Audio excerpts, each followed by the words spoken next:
I'm Tom Hartman in Washington, D.C., and tonight we talk to one man for the hour, economist and author Richard Wolff, in a special economics edition of The Big Picture.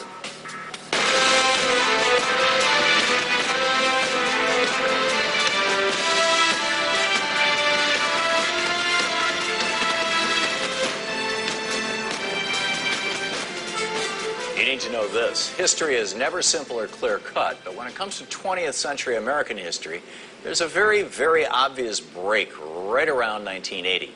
Those in the political side of things explain the break as the moment right-wing conservatism finally broke through to the mainstream and ended the liberal consensus of the New Deal from the 30s through the 60s, or the 80s, really.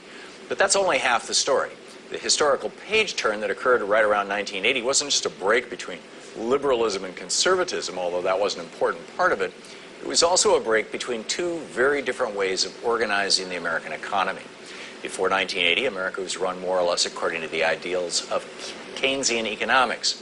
After 1980, it was run according to the ideas of monetarism, a fancy academic term for Reaganism or Reganomics. Joining me now for the next hour to talk about this big break in American history is Dr. Richard Wolff, professor of economics emeritus at the University of Massachusetts Amherst, visiting professor at the New School, and author of numerous books, including his most recent Democracy at Work, A Cure for Capitalism.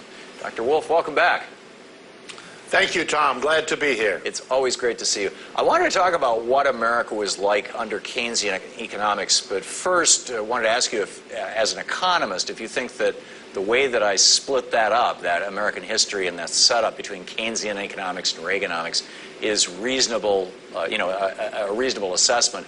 And if you could define the terms, the major characteristics of Keynesian economics and Reaganomics.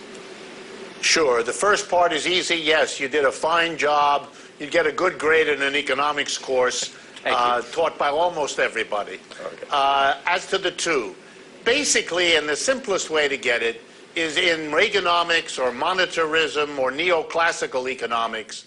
The basic idea is that capitalism is a well-articulated system that is most of the time in very good shape, and that if and when it runs into problems, A, those are temporary, and B, the system will self-correct, and you won't have the problem lasting very long, and that the best cure is to let the system fix itself. Keynesian economics, which after all was born when the British economist John Maynard Keynes was living through the Great Depression of the 1930s, the kind of economics that made sense to him was to look around, as he asked us to do in his great work, and see that the system wasn't working. You had millions and millions of people unemployed. You had huge portions of the productive apparatus of the society sitting idle, not being used. Clearly something was fundamentally wrong, and he basically concluded that if you leave a capitalist system to its own devices, you will get instability, periodic downturns that from time to time will be catastrophic recessions and depressions, and that involves suffering that is unnecessary, loss of product, which is unnecessary, huge unemployment and social problems, and that it's much better to have the government come in and interfere in the economy in a variety of ways to get the benefits of capitalism without paying the horrific costs that the Great Depression made so clear. So what has happened is, ever since then, a debate between those who want the government out of the picture, let the system function on its own, versus those who say that's way too dangerous, that's way too inefficient, the government has to play a major role, or else not only will we have unnecessary suffering, but in the end, the mass of people won't tolerate the continuation of a capitalist system that produces this instability, this inefficiency, and this inequality. So let's talk about what America was like under Keynesian economics first, because it was very different then. The main difference, at least to me, being the fact that the economy was way more equal back then. We've got a chart that demonstrates this, the historic top income tax rate and the income inequality in the United States. And you see that, when Reagan came into office, first of all, top income tax rate collapsed, and secondly, inequality started to explode. But before we get into all of that, if you could just describe for people who were not alive during the period of 1935 to 1981, what was America like? How did the American economy work? And this chart talks about distribution of average income growth during expansions and what the bottom 90% received versus what the top 10% of families received. And we go back from the period of 49 to 53, 54 to 57, 58 to 60, 61 to 69, 70 to 73, 75 to 79, 82 to 90, 91 to 2000, 2001 to 2007, 2009 to 2012. That's the last information we have. And what this chart shows is that in the last 3 decades after World War II, the vast majority of Americans did well when the economy did well. This is the percentage of new income that went to the bottom 90%, and this is what the top 10% got. They did okay. 10% did pretty well. They got 20% of all new income. But the bottom 90% got 80% of the income. And then 54 to 57 went down a little bit, but the bottom 90% did pretty well. Bottom 90% did pretty well. Bottom 90% did pretty well. Bottom 90% begins to do less well. But they're still getting a majority of the new income. Whoa! What happens in 1982? Well, Ronald Reagan is president, and the good news is we are into trickle-down economics. And here it is. And this chart tells it all. This is what the top 20% got. This is what the top 10% got. This is what the bottom 90% got. And here we are at the last number here, where we are today. And lo and behold, the top 10% gets it all. And frankly, this is a metaphor. This is an example of exactly what trickle-down economics is all about.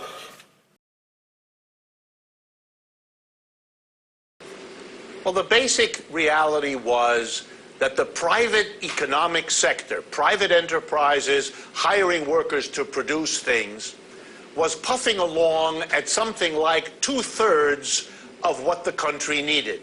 That is, we had a huge percentage of our people unemployed. In the 1930s, upwards of 25% of our workforce was unemployed.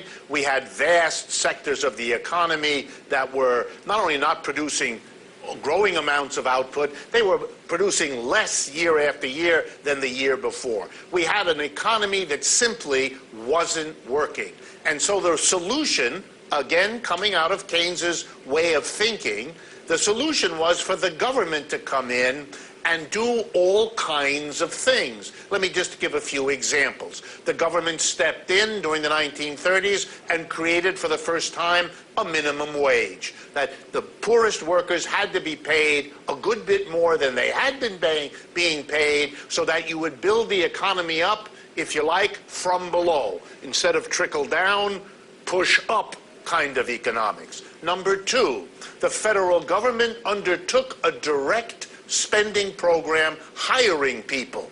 Millions and millions of Americans who could not find a job in the private sector because they weren't there got jobs in the public sector. And the interesting thing was that many of those jobs built up the transportation facilities, the schooling systems, the road systems to help the economy grow in ways that the private sector wasn't doing. So you had millions of people earning money, spending that money, creating demand and jobs, and you had the government improving the economy by taking care of what we nowadays call infrastructure.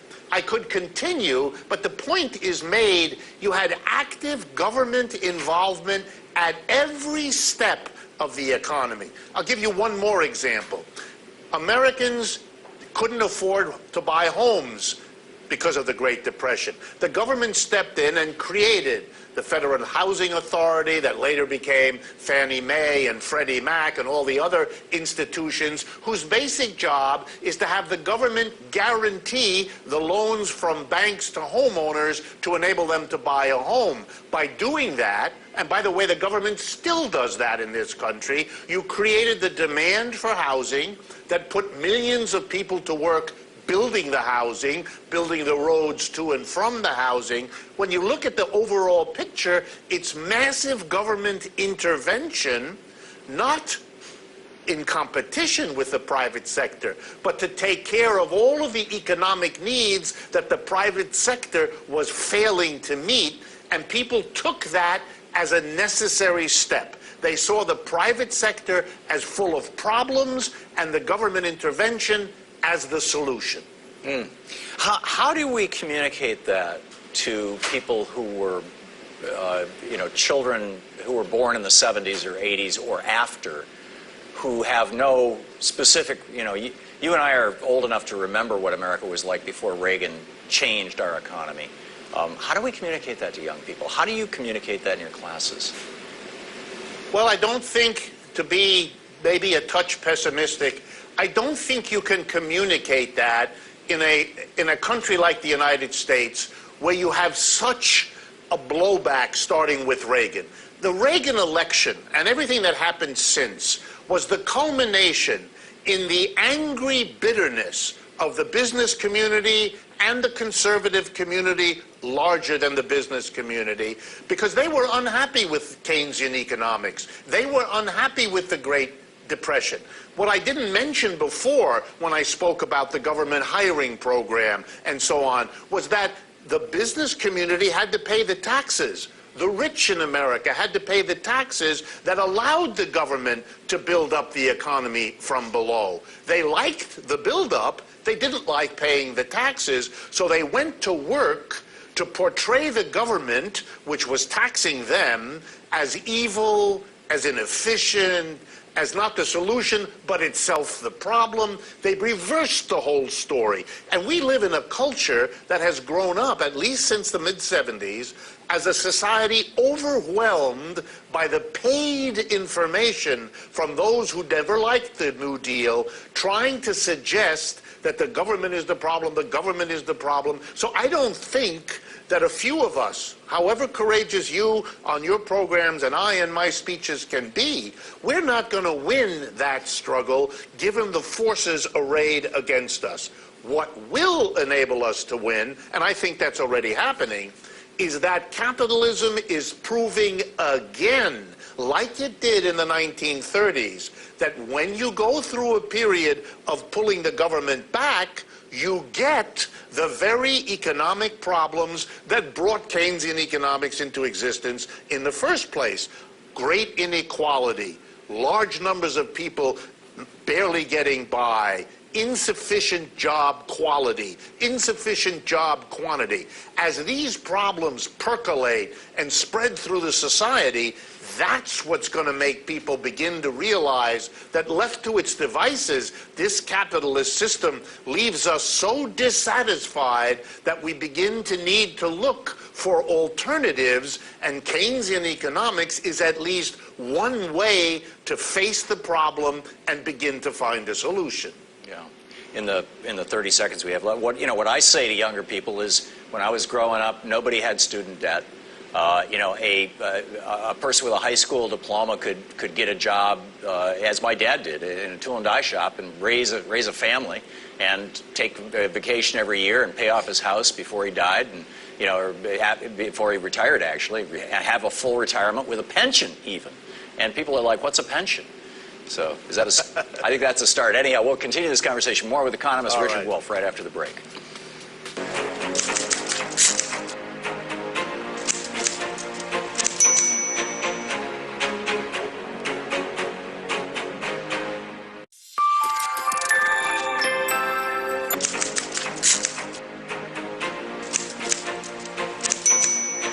Welcome back. I'm talking with economist, author, and Professor Richard Wolff about the history of American economics and the rise of Reaganomics.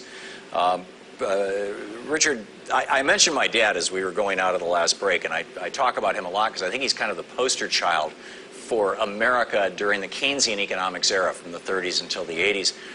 He graduated from high school, joined the Army, went off to World War II, came back from the Japanese occupation, and on the GI Bill, went to college for a couple of years. My mom got pregnant with me, so he had to drop out. But he got a job in a tool and die shop that was a unionized tool and die shop, and worked there for 40 years and you know, raised 4 kids and the whole bit. You know, I mean, it was just, it had, you know, a full, this full life that was available to people before Reaganomics. And when we look at union membership, another thing that lines up almost exactly with income inequality and middle class prosperity is union membership. How did unions play into the Keynesian system? Well, the importance of the union movement in this country, which really took off during the Great Depression, it's worth a word about that. Americans responded to the Great Depression from 1929 to 1940-41, basically, in a way that's quite different from how they have responded, at least so far, to the current crisis since 2008. What I mean is, in the 1930s, Americans decided that their best strategy to get through this terrible depression was to join a labor union, that they felt they would have a better shot at coming through this disaster, less hurt than they otherwise might, if they were part of a collective organization, a labor union, that could struggle for the benefits of all working people. It was a decision they made, which is why millions of them joined the CIO. It was the greatest organizing drive, union membership drive, that the United States has ever seen. We've never had anything like it before. We've never had anything like it since. And as these people joined the labor movement, they not only demanded better wages and working conditions, but they realized their own political power, that the unions, especially if they worked together, could not only change what kind of salary and wage and benefits you got, but by working together, they would begin to be able to shape the outcome of political struggles, whether it be in the city or the state or the federal government. And they're the ones who basically went to the President of the United States at the time, Franklin Roosevelt, and said to him, you have to do something for the mass of people. You cannot respond to this crisis by only taking care of the banks and big companies who brought us the crisis. You have to do something for the mass of people, something which I think the mass of people wanted in the last 5 years too, but didn't really get, because we didn't get a public hiring program. We didn't get any of the things, interventions of the sort that the Franklin Roosevelt regime did. And I think that's because unions are not only a way to push up the economy from below by getting better wages and working conditions, they're also the political force that can bring into being policies like Keynesian economics that get the government in there to make the kinds of conditions your father enjoyed. Yeah. So to move on from Keynesian economics, let's look at post-1980 Reaganomics. As an economist, what do you think are the biggest changes that have been brought about in the American landscape since 1980 as a consequence of Reaganomics or trickle-down economics or supply-side economics or, you know, whatever they call it? I think the period since the 1980s might best be described from an economics point of view as the revenge of all of those who never liked what the New Deal was, who never wanted the government to intervene, who didn't like that they had to pay taxes. If you look at the history of income inequality and wealth inequality in the United States, we were quite unequal going into that Great Depression. And we came out much less unequal, that the gap between rich and poor was starkly and sharply reduced during the Great Depression by the New Deal. And while that was wonderful for the mass of people, why it created the conditions that you described so well with your father, it was done at the expense of those at the top. And when they got Reagan back in there, it was part of their revenge, their undoing what the 30s to the 60s had achieved, and I believe its main purpose was also its main achievement. They made the super rich again. They relieved the corporations of many of their constraints, allowing them to make much more in the way of profits, taxing those profits much less than was done before. That hamstrings the government so it doesn't have the revenue because of all these tax cuts, particularly on corporations and the rich, so it can't deliver the services it once did to the mass of people. That turns the mass of people off, and so they become bitter about this, and they become people who are willing to listen to the attack on the government, who are able to say it's the fault of the government and thereby hide the fact that they've been working overtime for 40 years to cripple the government, to take away its resources. And so in the end, they achieved politically and economically the undoing of the New Deal. And its capstone was in the 1990s, when the signal piece of legislation passed to control banks in the 1930s, the Banking Act of 1933, which limited what banks could do, was finally repealed by the Congress, and the repeal was signed by Bill Clinton as president. And literally, within a handful of years after you do that, the next financial crash comes, the capitalist system crumples down, mass unemployment returns. It's as if we're redoing the history of the last 50 years, only now without the excuse of not having gone through it before. Yeah, you know, Arnold Toynbee, perhaps apocryphally, said when the last man who remembers the horrors of the last great war dies, the next great war becomes inevitable. Do you think if Phil Gramm had gone on the floor of the Senate in 1979 rather than 1999, when there were still people alive in the Senate who remembered 1929 and the Great Crash and the Great Depression, and suggested blowing up Glass-Steagall, saying, hey, you know, it's kept everything fine for the last 60 years, we don't need it anymore, that he would have gotten away with it? Wouldn't he have been laughed off the floor of the Senate?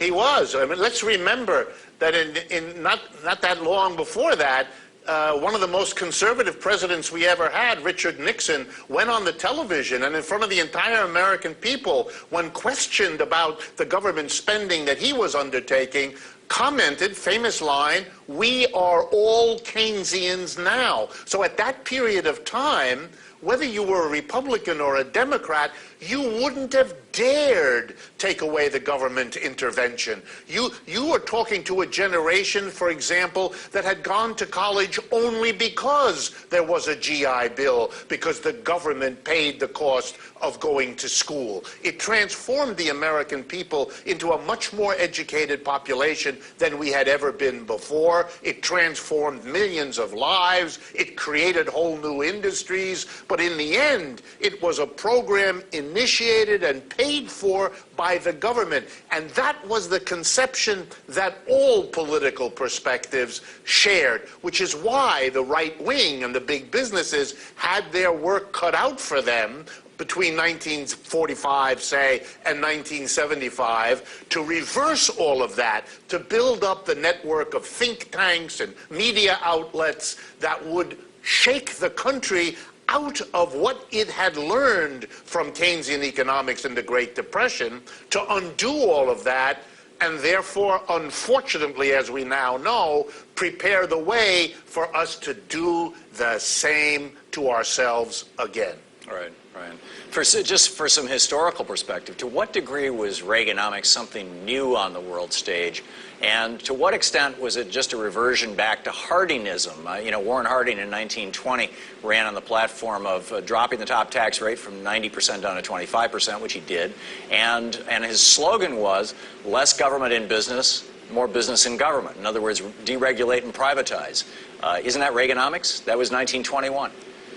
Absolutely. This is the same battle. It is not new. It is old. It makes you even wonder, since we've gone through it more than a few times, how we are able once again, with a peculiar kind of historical amnesia, to be required to go through this again. I mean, give you another example, not to change the topic, but Germany is imposing on Greece an absurd depression as if it did not know what in the past has destroyed, literally destroyed the European economy, created 2 world wars in less than half a century in that sad part of the world.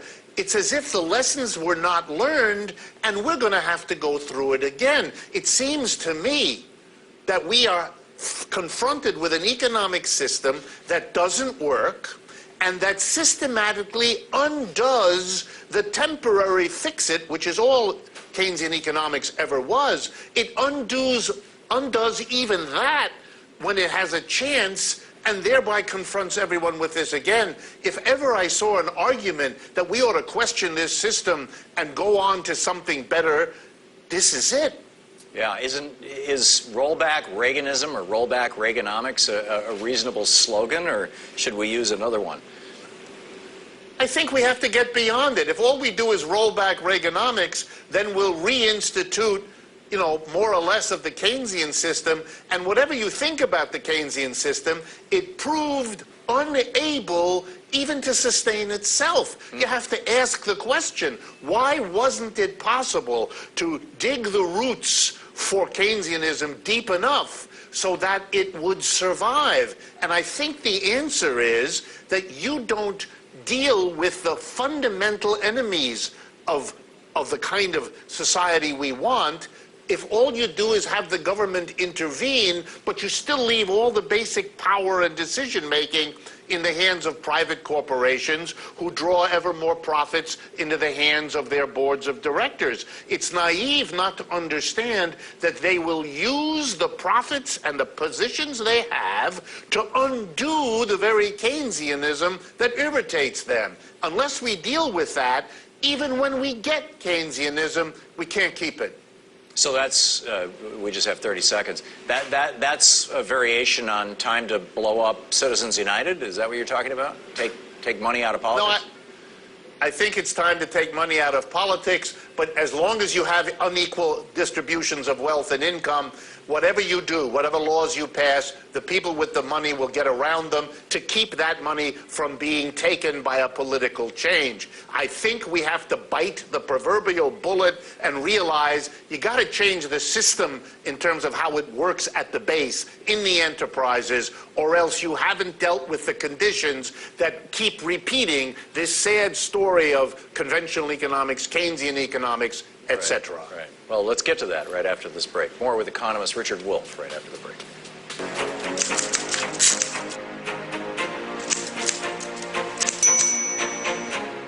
People have got to know whether or not their president's a crook. American people deserve to know answers. What difference at this point does it make? We must guard against the military-industrial complex. The Cold War is over. We shall never negotiate. An American airplane dropped 1 bomb on Hiroshima. To know war is to know that there is still madness. Yet, we do what we must. The only thing we have to fear is... I am a fascist. What politicians do is something we don't do.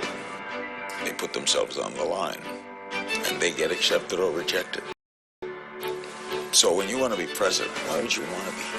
Why would someone want to be president? What's it like to be president? What's it like when the phone rings at 3 in the morning? Can't be a good call.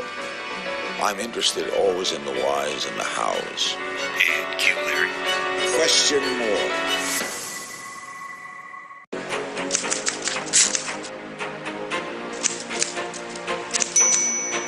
Welcome back. We've looked at how Keynesian economics served America for half a century and how Reaganomics fundamentally transformed American society and has largely destroyed much of the middle class. So where are we now after over 30 years of Reaganomics? It seems to be that we're in a state of unprecedented inequality. And Richard Wolff is with us. Take a look at this graph, which shows how income inequality has hurt the vast majority of American households, but has significantly helped the highest earners. And in this second graph, we see a similar effect, but instead of income, we're looking at how much wealth has been accumulated by the top 10% in comparison to the bottom 90% of Americans. So, Professor Wolff, what happens when so much money flows into the hands of so few, and what happens when they just hoard that wealth? Well, there's a number of things that happen. First, let's recognize what these numbers show us.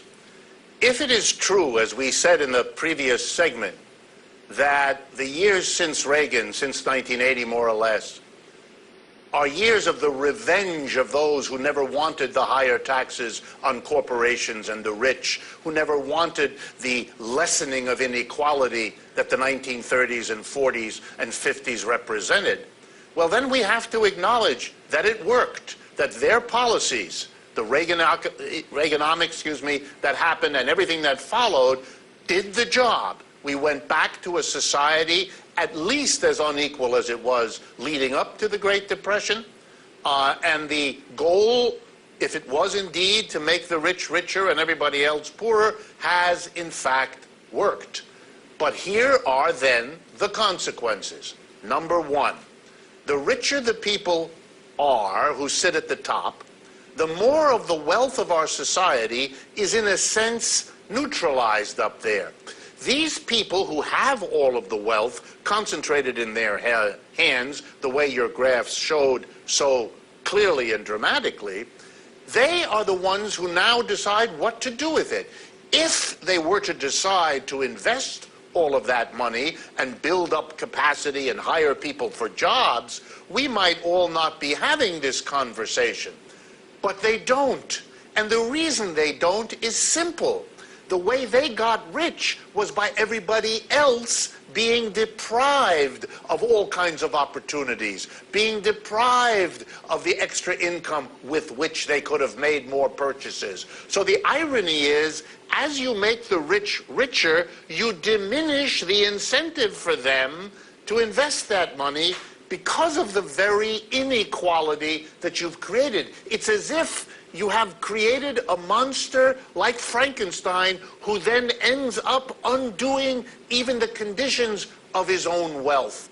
And that's the situation we have. Way too much wealth, and for the mass of people, a drying up of good jobs, a drying up of jobs with benefits, a drying up of all the economic activity that we did have when we didn't have this inequality, causing us to have this imbalance in the way our economy works.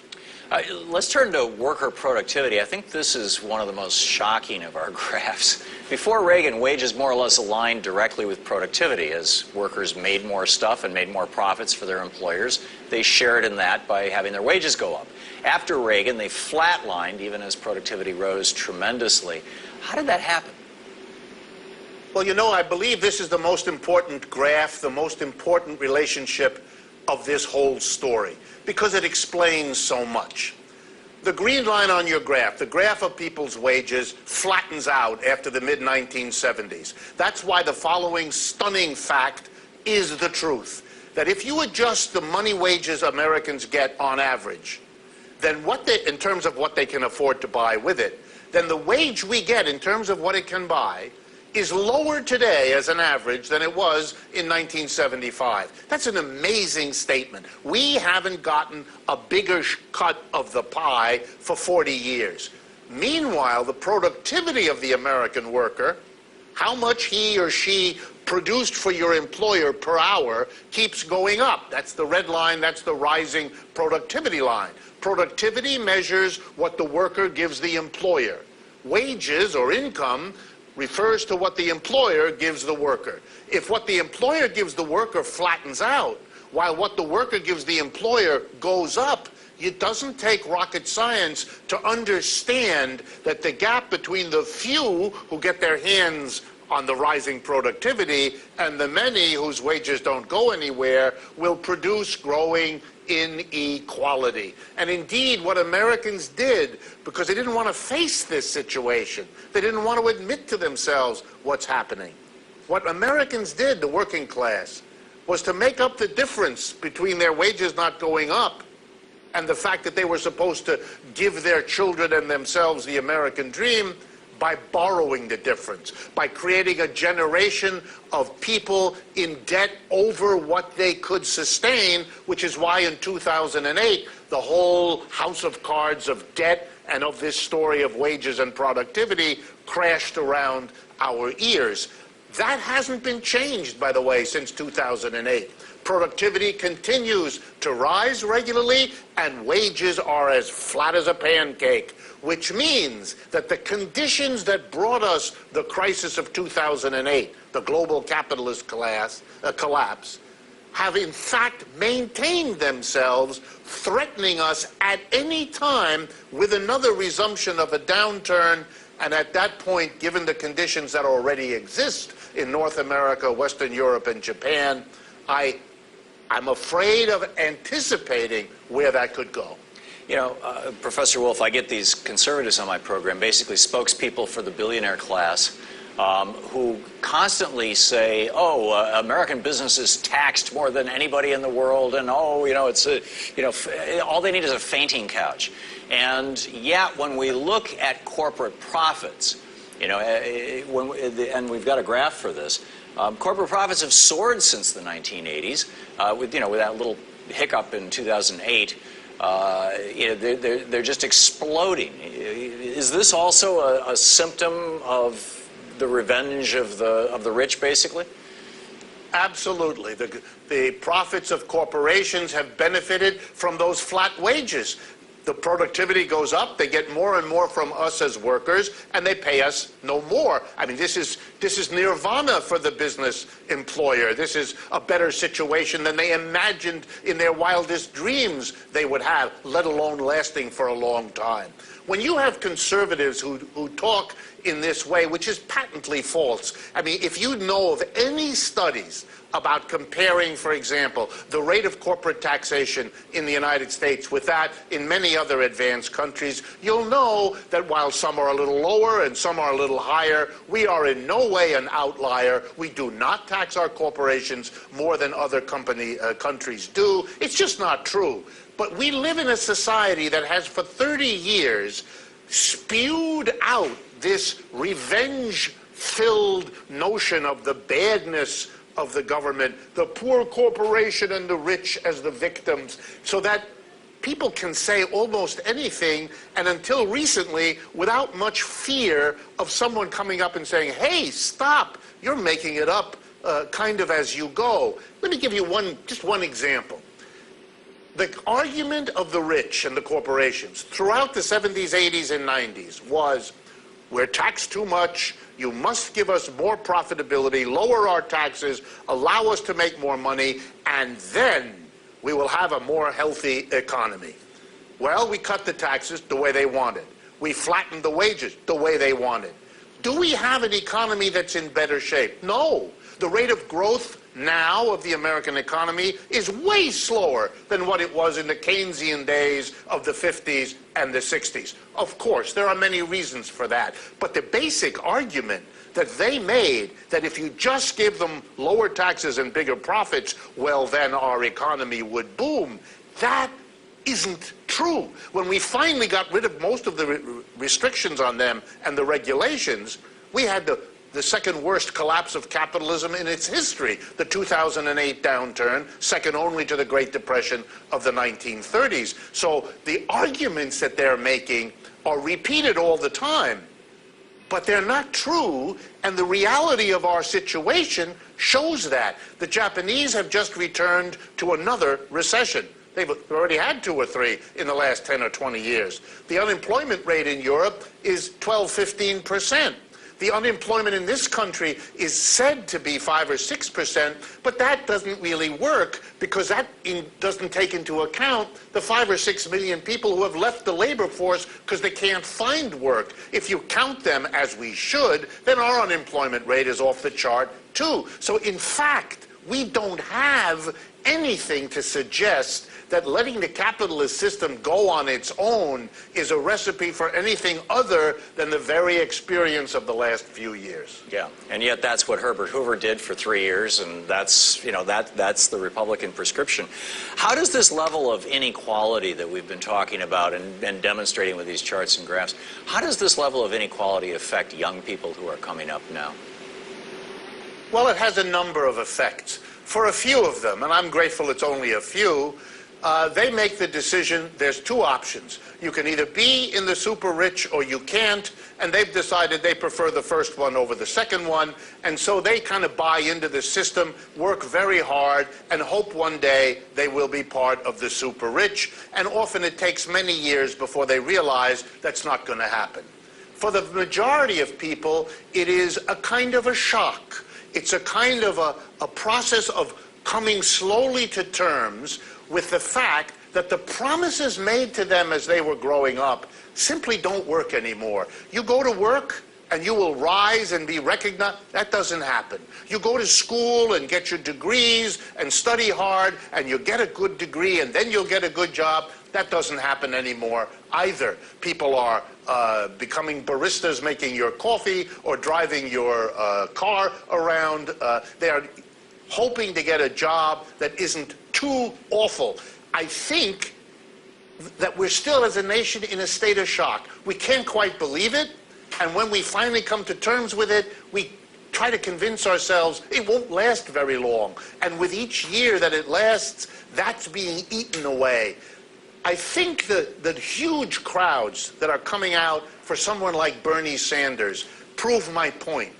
It took people a long time before they understood after 2008 that we were now in a bad place as an economic system because of something we had been doing, as you put it, for 30 or 40 years of Reaganomics, and that we're going to have to really change the system. And that's a scary thought, but as it settles into the brains of more and more people, they find what's coming out of the mouth of someone like Bernie Sanders much more interesting than anyone foresaw it would be. For me, that's one of the consequences of the kinds of inequality that now shape and shake this culture.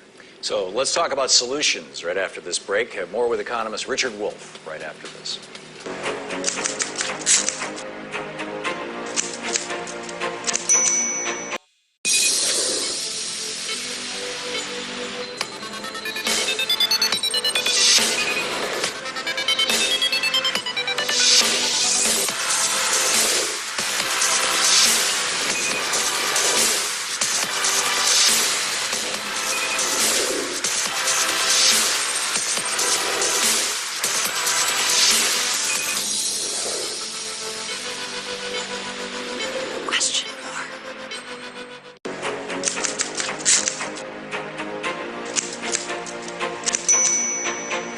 Welcome back. In the last segment, we looked at how Reaganomics has caused the unprecedented inequality we see in America today.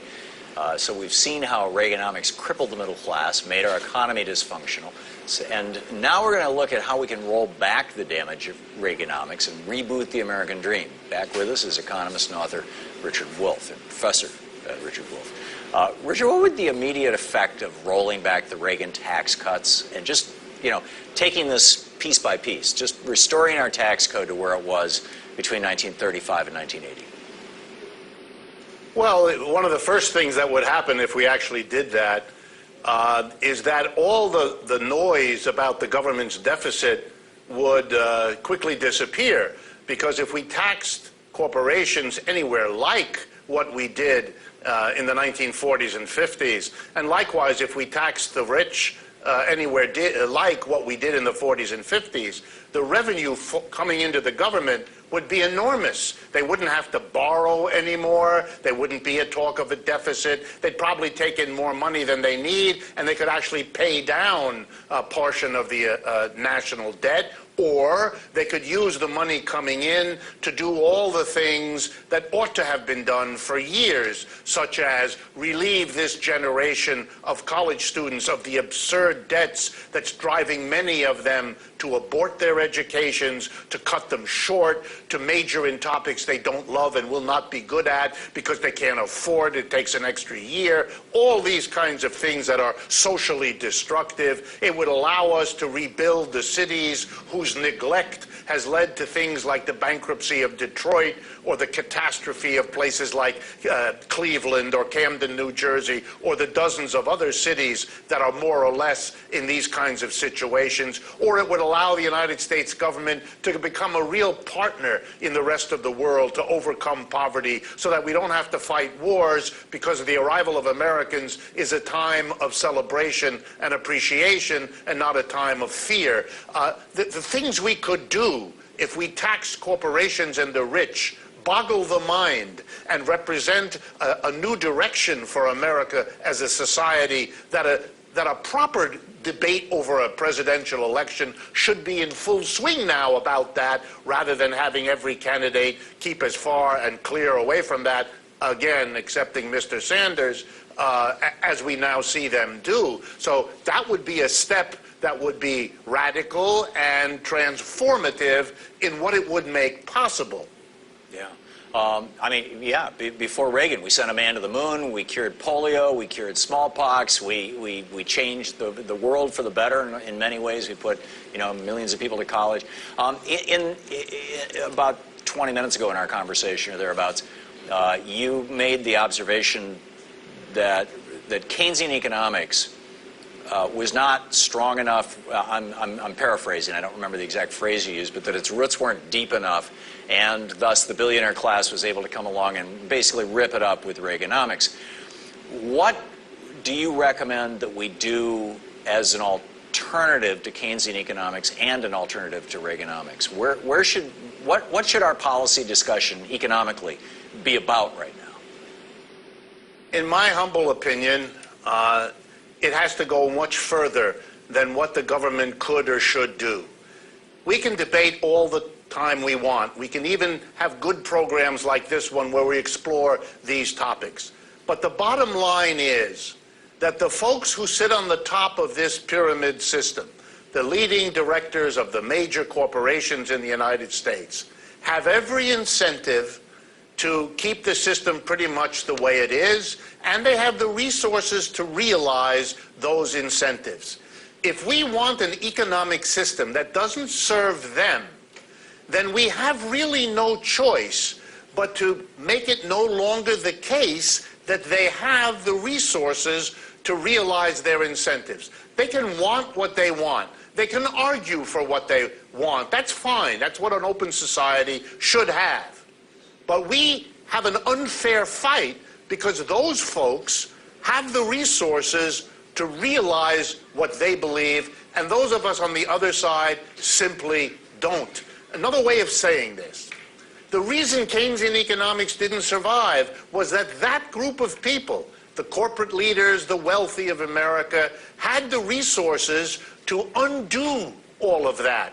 And if we leave them with the resources now, even if we went back to the tax structure of the 1940s and 50s, even if we reinstituted a version of Glass-Steagall or any of the other measures that have been suggested, they have the resources to undo what our struggles would achieve. That's what we learned in the last 50 years. So my conclusion is not that there's nothing we can do, not at all. My conclusion is learn from what we did wrong and do it right. You cannot leave some people in a control of a disproportionate amount of the wealth of society and then be surprised if they use that wealth to keep themselves at the top. So are you. If we don't want that, then let's not fight over redistributing the wealth. Let's not distribute it unequally in the first place. We shouldn't have some people earning millions and millions of dollars and other people fighting to get $15 an hour as a minimum wage. That creates inequality. It creates the corruption of politics to keep that inequality in place.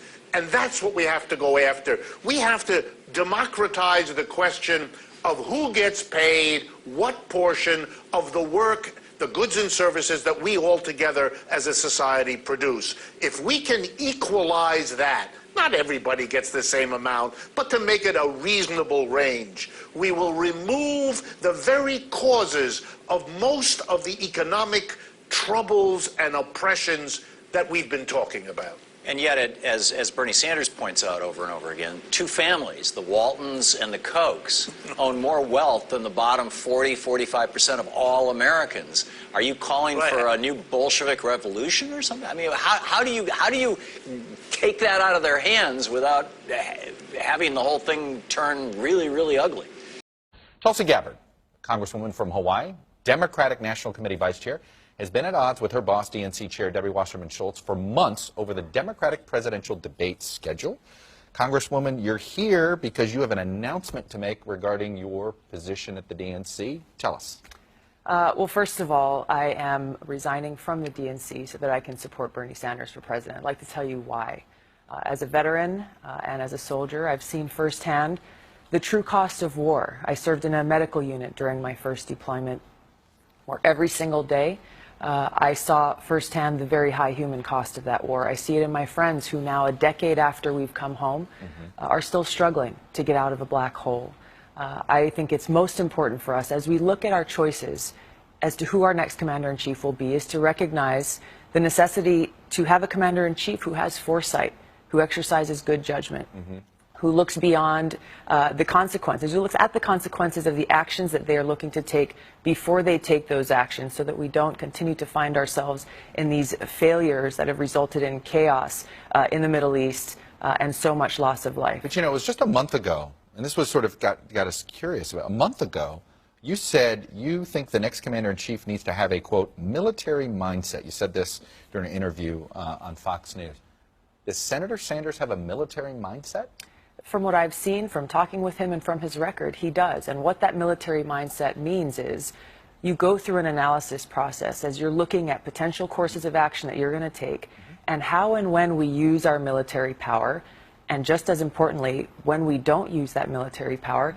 That military mindset says you have foresight. You look at what are the results, what are the consequences of these actions, how will other actors in the area react to those actions? What will we then do? And you continue down the line so you know exactly what you're potentially getting yourself into before you make that decision that ends up costing us lives. And yet, as Bernie Sanders points out over and over again, two families, the Waltons and the Kochs, own more wealth than the bottom 45% of all Americans. Are you calling for a new Bolshevik revolution or something? I mean, how do you take that out of their hands without having the whole thing turn really, really ugly? Well, I think my hope is that there's a movement going on in the United States already that I see growing, and that I have placed my hope in. And it's the movement for worker cooperatives. The idea that we ought to organize our industry, our factories, our stores, our offices, as a democratic workplace. That is, everybody in there together, democratically, one person, one vote, decides what the company will produce, how it will do the production, where it will do the production, and what is done with the fruits of everybody's labor. I am convinced, and this is a faith in the American people, that if we democratize our workplace, which Lord knows we should have done at the beginning of our history, not so late in the story, but if we democratize the workplace in the way I've just described, the people will together never give one person $1 million while everybody else has to forego college for their children. It's not going to happen. We would distribute the wealth in a completely different way, precisely because we don't want the conflicts, the unfairness, the injustice, the cruelty of having extraordinary wealth in a sea of middle class weeping and suffering and insufficiency.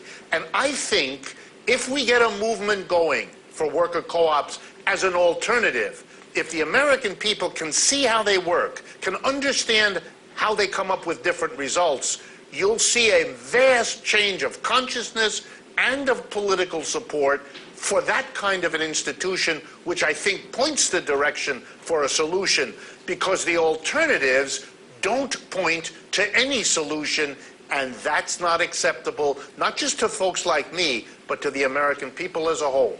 Well, back in the 30s, Franklin Roosevelt, and correct me if I'm wrong on this, but my understanding of the era from what I've read and talking to people, my dad, for example, he used to tell me stories at that time. Basically, FDR was walking this middle ground between literally fascists on the one hand. You had, Charles Lindbergh and others who were saying, "Oh yeah, what the Germans are doing and the Italians, we should emulate that," and communists on the other hand, saying, "Look at the Bolshevik Revolution. We should be doing, what Joe Stalin is doing." And because the fruits of both fascism and communism had not yet become evident. And so Roosevelt kind of saved capitalism from itself. If that premise is correct, what should Roosevelt have done, or what should we be doing, and how do we do that to bring about an economy that's not capitalist-based, that doesn't require an investor class, but that is rather, as you describe, worker-based, worker co-ops. It's owned, the economy is owned by the people who are producing things in the economy. Well, first of all, I think your father was spot on. I think that the historical record and the economic research that's been done over the last 50 years bears him out. That Roosevelt did indeed save capitalism from the capitalists themselves. He went to the rich and the corporates and he said, look, you better do what I'm suggesting, Keynesian economics, government interference, government support of the mass of people, because if you don't, you're going to have a revolution. It'll either produce Hitler or it'll produce Stalin or some amalgam of those two, and if you don't want that, let me at least try my middle ground. And he convinced enough of them to provide him with the political support to do exactly that. So that was his story. If you ask what was the mistake he made, the only mistake that I would identify is not understanding that by leaving the wealth of the country in the hands of private corporations, organized as they have always been, with the major shareholders as the owners, selecting a board of directors, 10 or 15 people that make all the basic decisions. If you leave the control of the enterprises in those people's hands, then they will, sooner or later, have the incentive and the resources to undo whatever you've done. So that the mistake, if there was one, that we can learn from, is don't do that again.